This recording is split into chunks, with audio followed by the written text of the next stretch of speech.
Bonjour à tous, bienvenue sur Train Passion. Alors, les différentes pièces qui composent notre petit chariot élévateur et non pas locotracteur comme je l'ai dit dans la précédente vidéo ont donc été dégraissées, sont maintenant bien sèches et on va passer enfin à la peinture.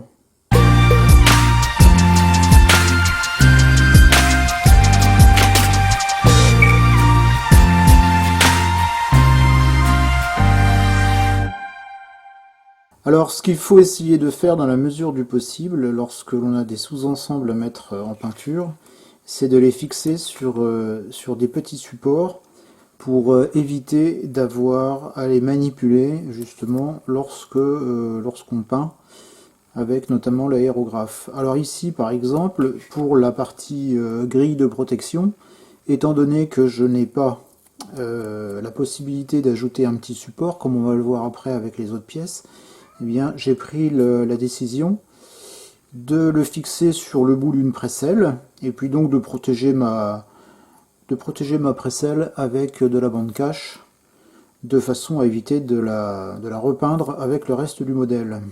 Et donc pour les autres pièces, puisque j'en ai la possibilité, l'idéal c'est de ficher un petit support, alors en l'occurrence ici des cure-dents, donc dans des trous que j'aurais fait préalablement, alors dans des endroits qui évidemment ne se verront pas une fois le montage terminé. Alors ici par exemple, voilà, à cet endroit, j'enlève le surplus de résine et j'y insère mon cure-dent. Et voilà, j'ai un support. Pour la maintenir, je la fiche dans un petit morceau de mousse et donc j'ai mes pièces qui sont tranquillement maintenu au bout de mes cure-dents et que je peux peindre sans problème avec l'aérographe. Bien, donc la première chose à faire avant d'attaquer véritablement le travail de peinture est donc de passer une couche d'après. Donc j'ai passé une couche d'après noir de la marque AK Interactive sur donc l'ensemble des pièces. Donc voici le résultat. Alors, je ne vais pas m'étendre sur l'application du primaire parce que j'ai fait une vidéo dédiée que vous pouvez consulter sur la chaîne. Je vous mettrai le lien en description. Donc cette vidéo dédiée est justement réalisée à partir du chariot élévateur. Donc je vais passer rapidement cette phase de mise en peinture pour pouvoir attaquer plus rapidement et avoir un petit peu plus de temps pour développer les phases suivantes. Juste une petite chose qui change par rapport à ce que j'avais fait précédemment. Au niveau du chariot élévateur, enfin du corps en tout cas, j'ai juste rajouté un câble d'alimentation qui part de la bouteille de gaz. Donc c'est un tuyau en fait d'alimentation qui va donc de la bouteille de gaz jusqu'au système de motorisation. Alors je vais essayer, voilà. Donc que j'ai rajouté après l'application de la couche de primaire. Ça fait plus de 24 heures que donc le primaire a été posé. Donc maintenant, je vais pouvoir entamer le processus de peinture. Alors pour la mise en couleur, eh bien, je vais rester somme toute assez classique pour ce qui concerne les chariots élévateurs, c'est-à-dire que je vais peindre en fait le corps du chariot élévateur en jaune, avec le tableau de bord en noir. Bien sûr, la bombe de gaz aura sa couleur grise assez spécifique. Et puis donc, la partie levage restera noire, donc elle sera patinée en fonction de sa teinte noire. Et donc la partie protection sera noire également. Alors par contre, il y a quelque chose d'assez particulier que l'on trouve sur les chariots élévateurs, que je veux absolument reproduire sur le mien. Ce sont toutes les traces d'usure que l'on va trouver au niveau du bas de la caisse, traces qui sont dues aux différents accrochages avec différentes choses se trouvant sur les lieux de manutention. Et donc on a souvent sur le côté de grandes traces de peinture, de grandes lignes de peinture qui sont enlevées et qui commencent donc à rouiller.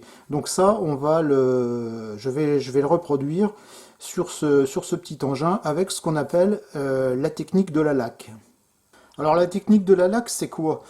Alors c'est le nom générique, hein, technique de la laque. Vous verrez ici, je ne vais pas utiliser de laque, je vais utiliser un produit dédié, mais la laque fait exactement le même effet, hein. Simplement que j'ai en ma possession des produits, donc je les utilise. Mais cette technique a été mise au point avec justement de la laque. Elle est d'ailleurs utilisée, elle continue d'être utilisée avec de la laque, qui donne d'excellents résultats. Donc la technique de la laque, en fait, c'est prendre une couche de laque ou une couche de produit d'écaillage en sandwich entre deux couches de peinture. Alors, petite explication rapide. On passe déjà une couche de peinture aux endroits désirés. Alors, il faut absolument que cette couche de peinture soit différente de la seconde couche de peinture en termes de couleur, bien entendu. Sur cette couche de peinture, on va venir appliquer plusieurs couches de laque, ou ce qu'on appelle de chipping fluid. Et sur ces différentes couches de chipping fluid, on va revenir remettre une couche de peinture. Donc encore une fois, il est impératif que la couche numéro 1 soit différente en termes de couleur que la couche numéro 2. Lorsqu'on a fait ce travail, on va venir mettre de l'eau sur la partie supérieure de la deuxième couche. L'eau va pénétrer la couche de peinture et va venir dissoudre le chipping fluid ou la laque, si bien qu'avec un outil, un pinceau, une petite pointe, de cure-dent, enfin, etc., on va venir délicatement enlever, soit sous forme de ligne, soit sous forme de point, avec un pinceau à poil un peu dur, on va venir enlever la couche numéro 2 et on va faire apparaître la couche numéro 1. Alors cette technique-là permet d'obtenir des écaillures qui sont très très fines et très réalistes. Alors pour commencer, donc, je vais commencer avec ma couche de rouille qui devra ressortir au travers du jaune. Et pour ce faire, je vais utiliser 3 teintes différentes que je mélange toujours dans des proportions différentes pour obtenir des tonalités de rouille différentes. Donc dans la gamme Real Color de chez AK, du 0,66, du 0,09 et du 0,08. Pardon. Donc je vais mélanger ça dans le godet de mon aérographe et je vais l'appliquer sur le modèle. Bien, donc j'ai préparé mon mélange de teintes rouille, hein, avec mes fameuses trois couleurs dont je viens de vous montrer les pots juste avant. Alors avant de vaporiser directement sur le modèle, comme je l'ai déjà expliqué notamment dans la vidéo du primeur, on fait toujours un essai, voilà, pour vérifier que tout est OK. Et donc là, en fait, j'applique donc la teinte rouille là où je souhaite créer des écaillures et des rayures avec la technique de la laque.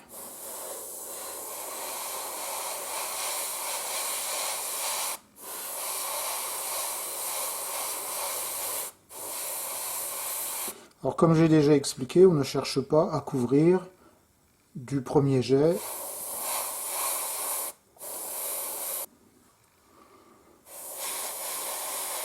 Vous voyez, là je suis à 4-5 cm, toujours à 1,2 bar. J'ai adapté la dilution de ma peinture en fonction de ma pression de travail.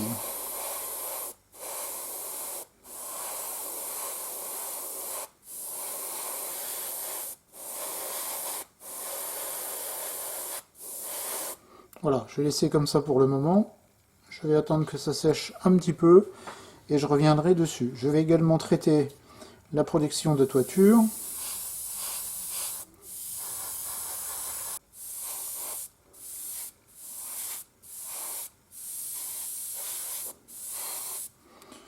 Et puis donc au niveau de la partie de levage, je vais plutôt traiter un petit peu la partie basse. Je ne sais pas encore comment je vais la patiner, mais le temps que j'y suis, ça ne mange pas de pain.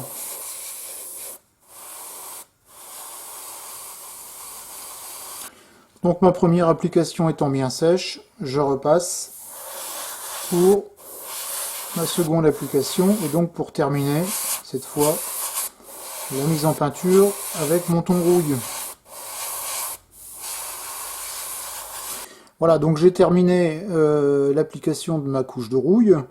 Donc souvenez-vous, hein, sur le petit schéma que j'ai fait juste avant, donc là on est sur la partie basse du sandwich. Donc lors de la prochaine séance, je vais appliquer le produit d'écaillage ou la laque et je vais appliquer la teinte définitive, c'est-à-dire le jaune, et je vais procéder à la réalisation de l'écaillage ou des rayures. Ici, il est nécessaire de laisser sécher 24 à 48 heures parce que lorsque l'on va réaliser les opérations à venir, on va être assez agressif au niveau de la couche de peinture. Donc pour éviter d'avoir des soucis, il est nécessaire de bien laisser sécher, d'autant plus que la couche est très fine. Et donc voilà, pour assurer le coup et éviter d'éventuels problèmes, bien laisser sécher. Voilà, donc on se retrouve après séchage pour la suite des opérations. Voilà, donc ma couche de rouille étant sèche, je vais maintenant pouvoir passer à l'application de la solution d'écaillage. Alors je vais utiliser ici de l'Absolute Chipping de chez MIG Productions.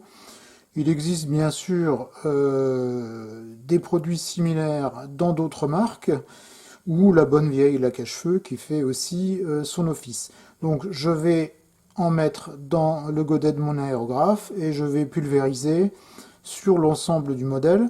Alors il faut toujours à minima en appliquer 2 couches, voire 3 si le modèle est un peu plus grand. Et puis il faut laisser sécher entre chaque couche entre 10 minutes et 15 minutes. Il faut être sûr que la première couche soit bien sèche, ça sèche assez vite. Hein. Et puis ensuite repasser une couche. Si on ne met pas assez de solution, eh bien en fait l'effet d'écaillage ne sera pas optimum. Voilà, donc j'ai rempli le godet de mon aérographe. Il suffit simplement donc de vaporiser, comme je viens de le dire, sur le modèle. Bon, ça va très vite. Hein. En plus, la solution se présente comme de l'eau, en à peine plus visqueux.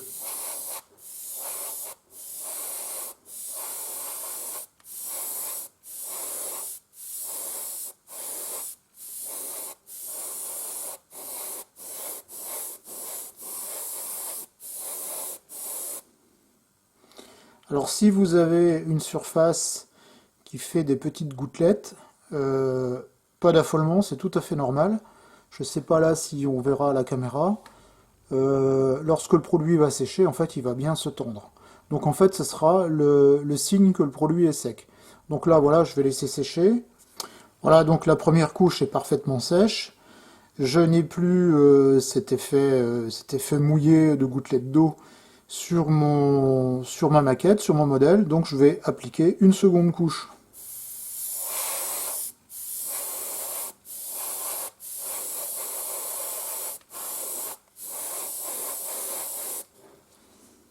Bien, mon produit d'écaillage est sec, donc maintenant je vais passer à la couleur. Alors, je vais uniquement filmer la partie du corps du chariot élévateur.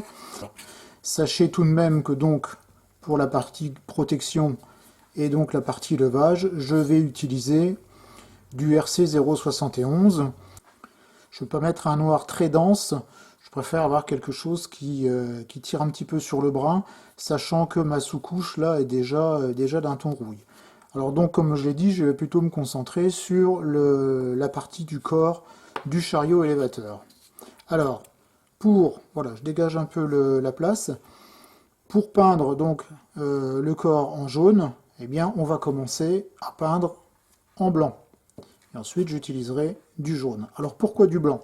Tout simplement parce que le jaune, c'est une teinte un peu spécifique et c'est une teinte qui ne couvre pas beaucoup. Donc comme je pars d'une teinte foncée, si je veux que mon jaune ressorte suffisamment et marque assez mon modèle, il va falloir que je mette une couche assez épaisse. Alors, je dis assez épaisse, c'est relatif. On va être de l'ordre de quelques microns. Mais si ma couche est trop épaisse, je vais avoir des problèmes pour procéder à l'écaillage, tout simplement parce que l'eau aura quelques difficultés à passer au travers.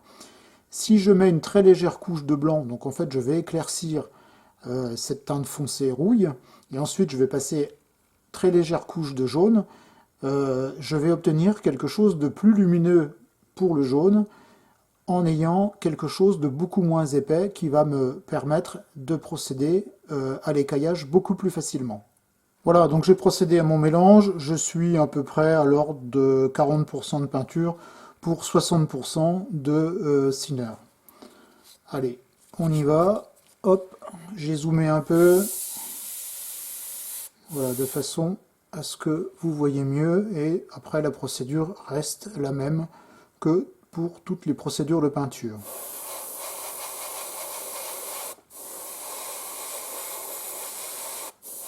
Alors, je reste quand même assez léger.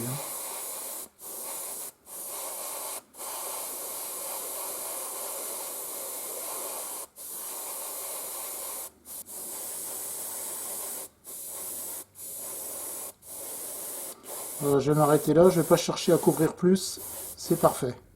Donc j'ai procédé à mon mélange de jaune. Maintenant je vais pouvoir terminer ma mise en peinture.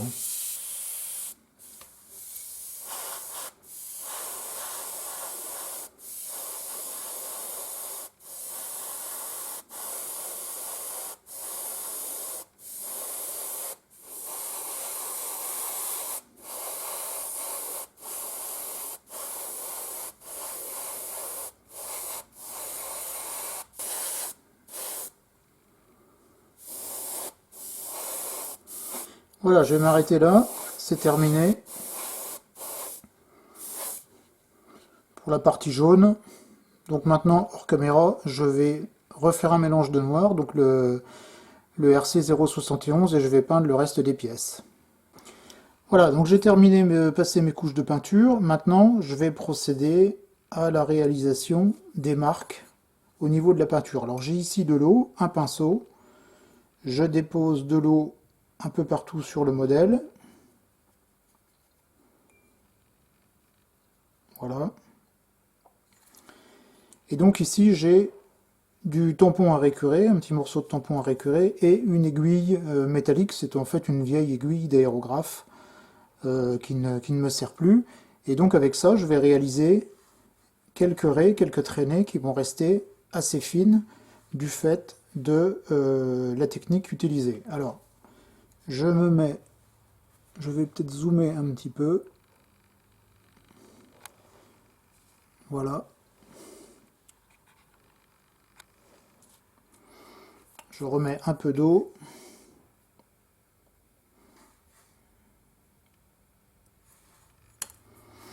Et donc, je promène mon aiguille sans trop appuyer jusqu'à ce que j'arrive voilà, à réaliser des traînées très fines, comme des rayures. Enfin, ce sont des rayures d'ailleurs,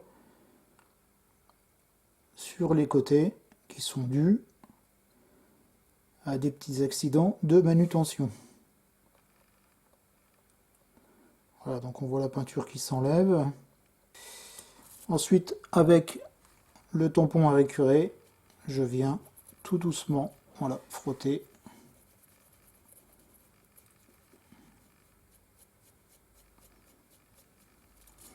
Il ne faut pas hésiter à remettre de l'eau.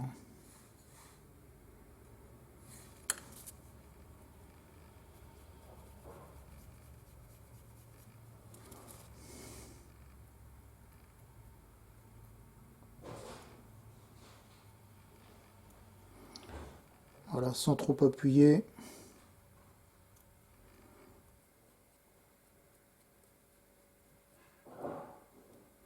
Et puis je vais traiter l'arrière. Alors je vais commencer ici. Alors.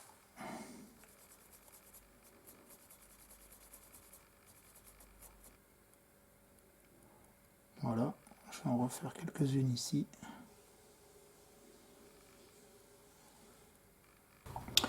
Voilà, je termine avec, faut pas en faire de trop, quelques petites rayures, mais de toute façon elles vont être retouchées. Hein. Voilà, je vais rajouter un petit peu ici.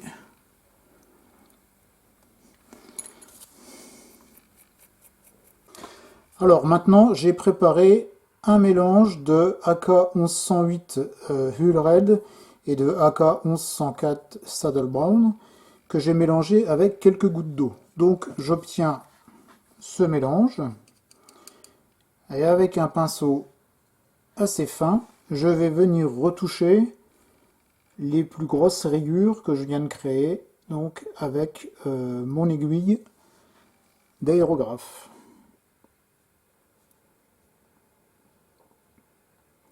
Oui, c'est assez rapide.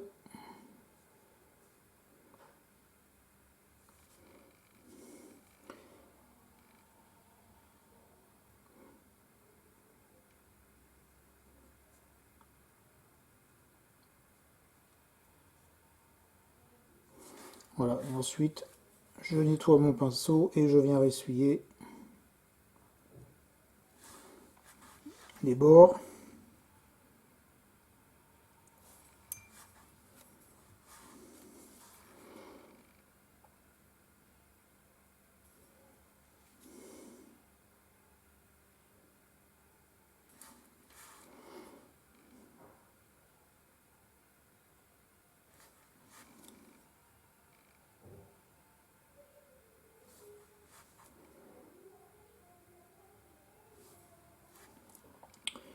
Voilà, donc en fait ce que je fais ici, c'est que je mets de la peinture très diluée dans les raies que j'ai, dans les rayures que j'ai créées. En fait, alors c'est microscopique, mais en fait j'ai vraiment créé des sillons dans ma peinture. Et donc la peinture diluée que je mets à l'intérieur va s'insérer dans ces fameux sillons et donc pour créer des rayures de rouille avec le métal qui commence à rouiller. Alors vous voyez, le processus est assez long, mais il faut y aller par petites touches. Jusqu'à ce qu'on soit satisfait du résultat. Voilà, donc je termine. J'ai mis à peu près une demi-heure à retoucher l'ensemble des faces. J'en ai profité aussi pour passer un petit peu de peinture très diluée sur l'ensemble du jaune pour uniformiser et commencer à salir un petit peu la peinture. Voilà, je vais m'arrêter là. Je termine avec voilà cette partie. Donc vous voyez qu'ici au niveau des angles, j'ai quand même forcé le trait, puisqu'en fait c'est là que les chocs sont peut-être les plus violents. Voilà. Voilà, je vais laisser sécher un quart d'heure, 20 minutes, et on va passer à la suite. Donc vous voyez que notre engin a quand même pas mal pris de coups, et quand même plus opérationnel comme ça. Alors, dernière phase du travail pour aujourd'hui. On va compléter le travail d'écaillage et de rayure avec la technique de l'éponge cette fois. Alors je reprends les deux teintes que j'ai déjà précédemment utilisées. Globalement, je les mélange à peu près à 50-50. Voilà. Et puis donc là, je vais ajouter 2 gouttes de retardateur. Voilà. Donc j'ai un petit morceau de mousse synthétique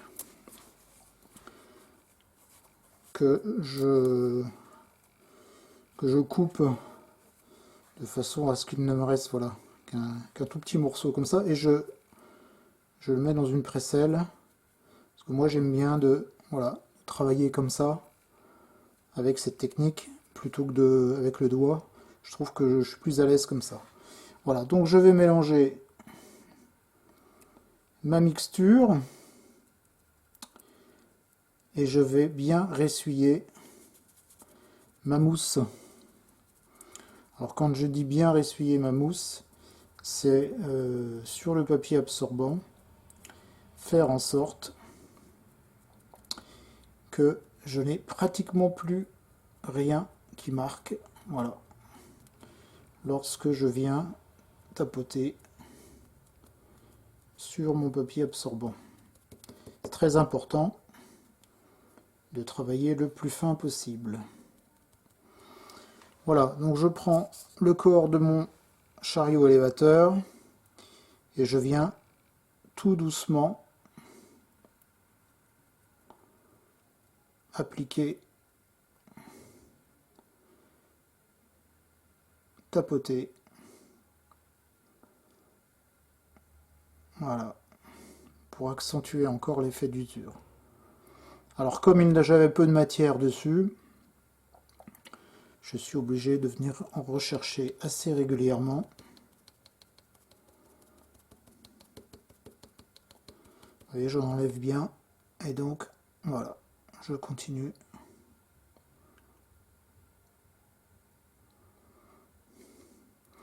Et donc, je traite comme ça, eh bien, l'ensemble des faces de l'engin. Voilà donc pour cette séance assez longue, mais où on a quand même avancé sur l'aspect final de l'engin. Donc je vais m'arrêter là pour aujourd'hui. On terminera donc la peinture de ce chariot élévateur dans la prochaine vidéo. Alors ce que je vais faire en attendant, donc je vais laisser sécher une petite journée, et puis donc je vais peindre tous les éléments annexes, c'est-à-dire les roues, la bonbonne de gaz, le volant, les différents leviers, le siège, etc. Enfin du moins les sous-couchés, et de façon à ce que tout soit prêt pour la prochaine vidéo, qui je pense sera la dernière. Je pense pas que 4 soit pertinent. Je pense que même si la prochaine est un petit peu plus longue, l'idéal serait tout de même de finir. J'ai aussi un petit peu traité cette partie avec des tons rouille, mais c'est très subtil parce que je ne veux pas qu'elle soit rouillée. C'est quand même une partie qui est relativement entretenue et soumise à pas mal d'efforts, dans le sens où, par exemple, le système qui prend les palettes est soumis à des contraintes, mais en permanence. Donc la peinture s'écaille, mais on n'a pas de rouille qui apparaît, puisque en fait elle est soumise donc, perpétuellement aux mêmes contraintes. Donc voilà, je pense qu'un petit dry brush et un peu quelques filtres feront l'affaire là-dessus. Donc ça, c'est ce qu'on verra aussi dans la prochaine vidéo. Pour ce qui est de la protection de l'engin, bah, c'est pareil, j'ai mis un tout petit peu, mais c'est très subtil et je ne suis pas certain que ça se voit à la caméra. Voilà, j'espère que vous avez pris plaisir à suivre toutes ces péripéties. Et puis je vous dis à bientôt pour la prochaine vidéo.